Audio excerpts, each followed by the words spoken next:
Hello everyone, हमारा last section 66 हो गया था। सेक्शन 66 और 67 तक हो गया था। तो आज हम आगे की सेक्शन को कंटिन्यू करने से पहले एक बार 61 से थोड़ा सा नजर मारते हैं कि किस किस चीज की बात कर रही है। यहाँ पे 61 से जो बात की है वो डॉक्यूमेंट से रिलेटेड बात की है कि डॉक्यूमेंट को प्रोड्यूस करने से रिलेटेड बात की गई है कि अगर आपको कोर्ट में कोई भी डॉक्यूमेंट प्रोड्यूस करना है तो आप किस तरीके से करेंगे, ठीक है ना। तो सबसे पहली बात सेक्शन 61 ये कहता है कंटेंट ऑफ डॉक्यूमेंट, ठीक है।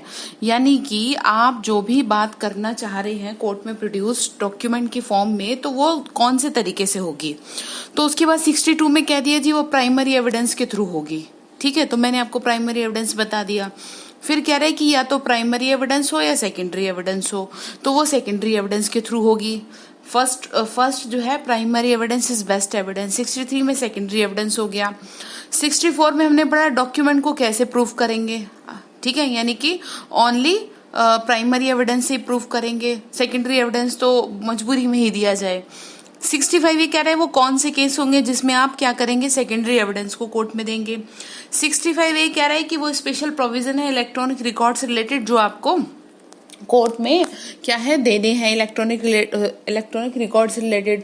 तो सेक्शन 65 का बी आपको कह रहा है कि एडमिसिबिलिटी आपकी इस तरीके से होगी, यानी कि एडमिसिबिलिटी ऑफ इलेक्ट्रॉनिक रिकॉर्ड्स। तो आपका जो पूछा जाएगा एग्जाम में वो यही पूछा जाएगा कि एडमिसिबिलिटी कौन से सेक्शन में, तो आप ये सेक्शन ध्यान रखेंगे, ठीक है।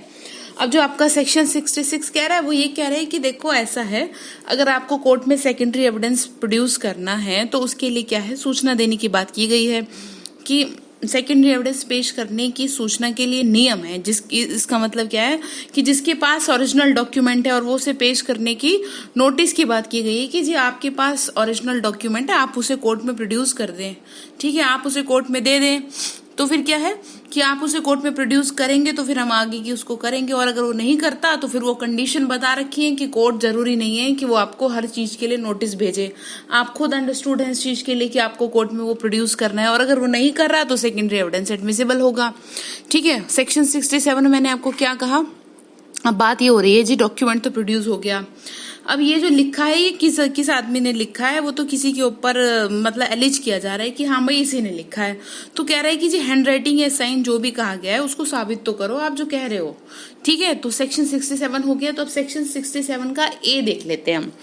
सेक्शन 67 का ए क्या कह रहा है, सेक्शन 67 का ए कह रहा है देखो ये इंफॉर्मेशन टेक्नोलॉजी के अंदर इसको इंक्लूड किया गया था, आप इतनी बार ध्यान रखेंगे, ठीक है।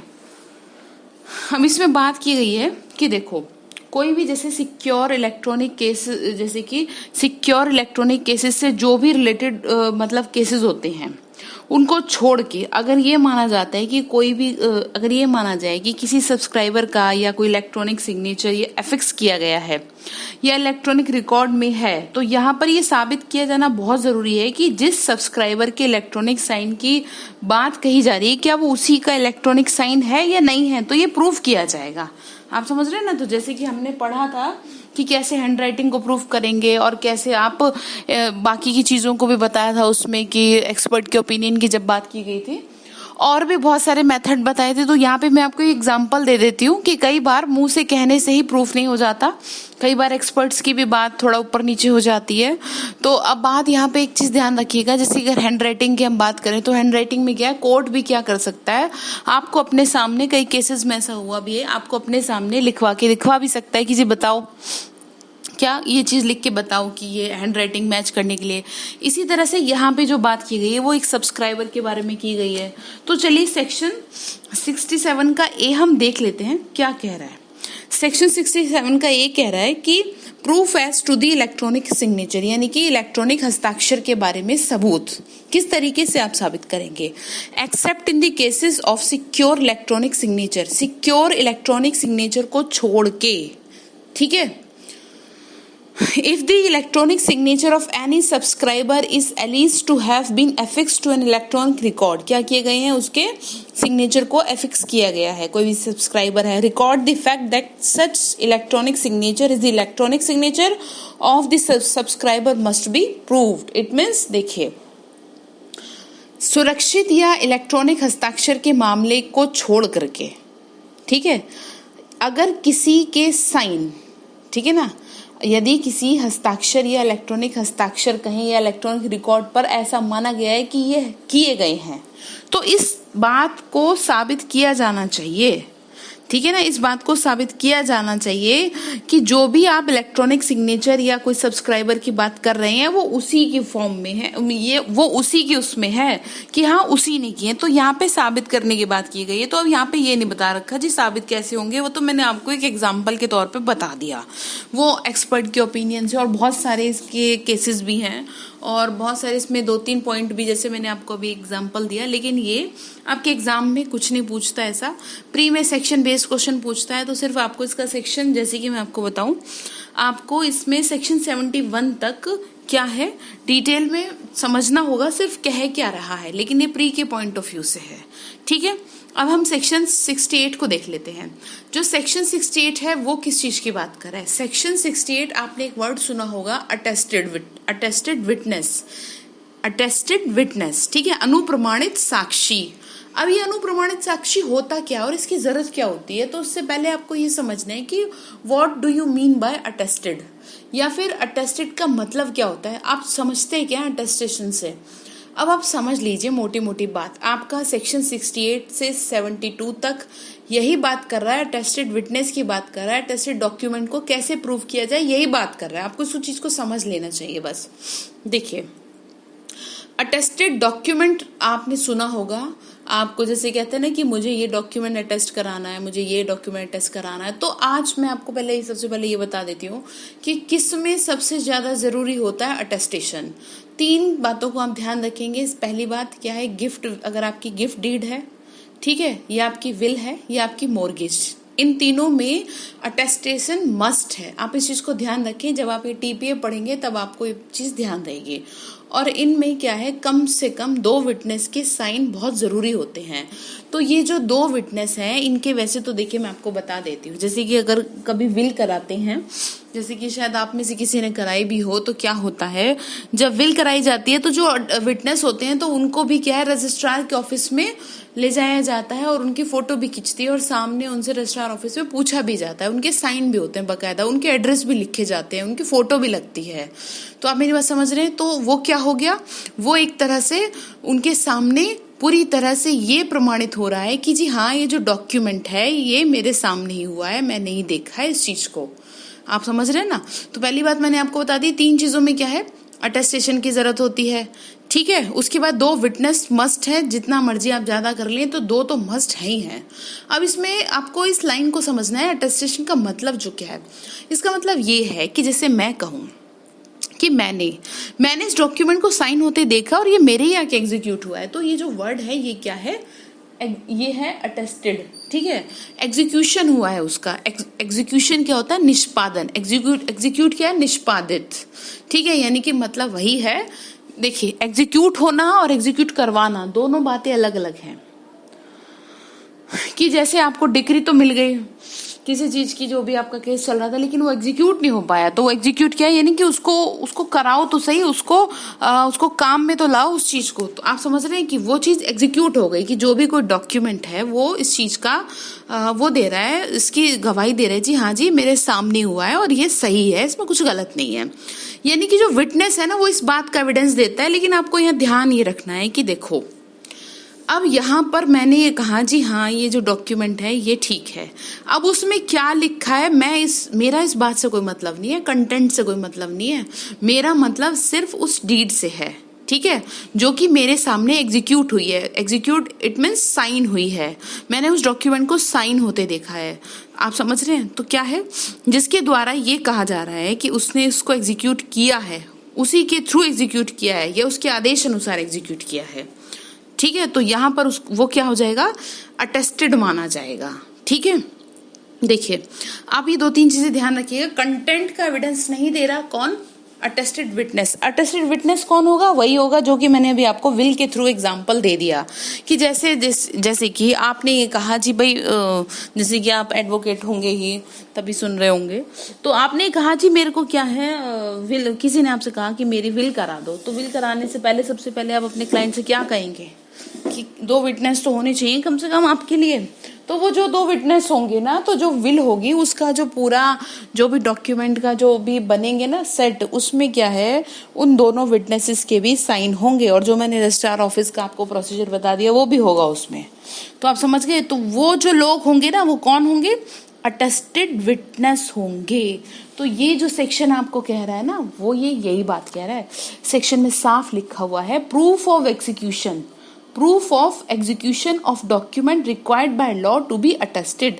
it means ऐसे डॉक्यूमेंट जो कि एग्जीक्यूट किए गए हैं required by law to be attested, यानी कि कहने का मतलब ये है इन वन वर्ड, कानून के हिसाब से इन डॉक्यूमेंट का अटेस्टेशन होना मस्ट है, अपेक्षित है, रिक्वायर्ड बाय लॉ है। ठीक है, यानी होना ही चाहिए। मैंने 3 बता दिए ना आपको, ये 3 डॉक्यूमेंट मस्ट है कि इसमें बिना अटेस्ट किए कुछ बात बनेगी नहीं आपकी। आपको बात समझ में आ गई। अब इसमें कुछ 2-3 पॉइंट दे रखे हैं, मैं आपको बता देती हूँ। पहली बात तो ये है कि एक अटेस्टेड विटनेस रिक्वायर है, मस्ट। अभी तो मैंने आपको 2 कहा, लेकिन ये है कि देखो इसमें कम से कम एक तो हो जो आपके क्या है उस चीज को प्रमाण कर दे। सपोज एक मर गया है ना, या कुछ और हो गया, तो एक अटेस्टेड विटनेस मस्ट रिक्वायर, मतलब जरूरी है। किस चीज के लिए जरूरी है, for the proof of execution, यानी कि कोर्ट में अगर आप उसे ला रहे हैं कुछ भी है तो ये बात वो बताएगा ना कि जी हाँ ये जो डॉक्यूमेंट है ना ये मेरे सामने ही वो हुआ है, एग्जीक्यूट हुआ है। ठीक है, यदि वो जिंदा है या कोर्ट के अंतर्गत चल रहा है उसकी कोर्ट की प्रोसीडिंग में, तो एविडेंस देने के लिए वो सक्षम है। लेकिन यहाँ पर आपको एक बात ध्यान रखनी है, यहाँ पे एक लाइन लिखी है प्रोविजो करके, आपके बेरक में अभी हम पढ़ लेंगे बेरक में क्या लिखा है। देखो इसमें लिखा है कि यदि अगर कोई डॉक्यूमेंट रजिस्टर्ड है, अगर कोई डॉक्यूमेंट रजिस्टर्ड है बट वो विल नहीं है, अगर रजिस्टर्ड है तो अटेस्टेशन की जरूरत नहीं है। अगर कोई डॉक्यूमेंट रजिस्टर्ड है तो अटेस्टेशन की जरूरत नहीं है। अदरवाइज अगर वो विल है ना, तो विल में जो भी कंडीशंस हैं उसमें रिक्वायरमेंट जो है अटेस्टेशन मस्ट है। आपको मेरी बात समझ में आ गई होगी आई होप। आप थोड़ा सा मैं इसमें और आपको थोड़ा सा हल्का सा समझा देती हूँ, ज्यादा आपके लिए कुछ इसमें है नहीं, पर फिर भी आपको समझना होगा।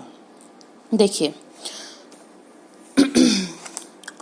अभी मैंने आपको कुछ चीजें बताई, अब इसमें आपको ध्यान रखना है कि केस था ब्रजेश हरिदास वर्सेस रामचंद्रन का, ब्रजेश हरिदास वर्सेस रामचंद्रन का, जो कि आपका था ये 2018 का ही केस था। ठीक है, ये क्या है, केरल के हाई कोर्ट से डिसाइड था, जिसमें केरल हाई कोर्ट ने ये डिसाइड किया कि जब तक विल का एग्जीक्यूशन साबित नहीं कर दिया जाता, जब तक विल का जो एग्जीक्यूशन है ना वो साबित नहीं कर दिया जाता, तब तक जो प्लेंटिफ है वो प्रॉपर्टी में राइट का क्लेम नहीं कर सकता। आपको बात समझ में आ गई ना, तब तक वो प्रॉपर्टी में राइट का क्लेम नहीं कर सकता। It means in absence of proof of execution of will plaintiff can not claim right in property. ठीक है, तो इतनी बात आपको ध्यान रखनी है। एग्जीक्यूशन का मैंने आपको मीनिंग बता दिया है, जब पक्षकार अपना हस्ताक्षर करके अथवा चिन्ह लगा दे या चिन्ह लगा करके दस्तावेज की कंटेंट के बारे में अनुमति व्यक्त करता है कि जी हाँ, तो उसे क्या कहते हैं, उसे निष्पादन कहा जाता है। ठीक है, अब इतनी बात क्लियर हो गई। अब देखिए इसमें क्या है, डॉक्यूमेंट रिक्वायर्ड, इसमें जो आपके लिखा हुआ है document required by law to be attested, इसका मतलब मैंने आपको बता दिया कि उस पर हस्ताक्षर हो, कम से कम 2 विटनेस की प्रेजेंस में होना चाहिए जो ये प्रमाणित करें कि हस्ताक्षर उनके सामने हुए हैं, और जो भी डॉक्यूमेंट है उन पे जो हस्ताक्षर जो है उनके पते भी लिखे हैं, और उसी को क्या कहते हैं, अटेस्टेड विटनेस कहते हैं। तो इस जो सेक्शन का जो रूल है ना वो ये है कि जब भी कोई ऐसा डॉक्यूमेंट पेश ना किया जाए तो कम से कम एक तो अटेस्टेड विटनेस जरूरी है जो उसके निष्पादन के एग्जीक्यूशन के लिए बता दे, तभी ये नियम लागू होगा। आप समझ रहे हैं ना। वैसे तो क्या कहा, 2 की जरूरत है, लेकिन क्या है कम से कम एक तो हो। अगर एक मर गया तो क्या है, कम से कम दूसरा बता तो देगा। तो चलिए बेरक की लैंग्वेज को पढ़ लेते हैं। बेरक में क्या लिखा है, बेरक में लिखा है if a document is required by law to be attested, ठीक है, it shall not be used as evidence until one attested witness at least has been called for the purpose of proving its execution। एक आदमी तो हो कम से कम ये बताने वाला एग्जीक्यूशन के बारे में, अटेस्टेशन के बारे में। if there be an be an attesting witness alive, जीवित है and subject to the process of the court. मैंने आपको बोला ना कोर्ट की प्रोसीडिंग में चल रहा है और कैपेबल ऑफ गिविंग एविडेंस, और वो क्या करने के लिए सक्षम है, साक्ष्य देने के लिए सक्षम है। ठीक है, यही लिखा है आपके बेरक में भी। और प्रोवाइजो में क्या लिखा है, प्रोवाइजो में लिखा है provided that it shall not be necessary to call an attesting witness in proof of the execution of any document not being a will which has been registered in accordance with the provision of the Indian Registration Act। यानी कि registered से मतलब मेरा ये है कि registration act है आपकी, अगर उसके अकॉर्डिंग कोई डॉक्यूमेंट रजिस्टर्ड है तो उसके लिए अटेस्टेड विटनेस को बुलाने की जरूरत नहीं है।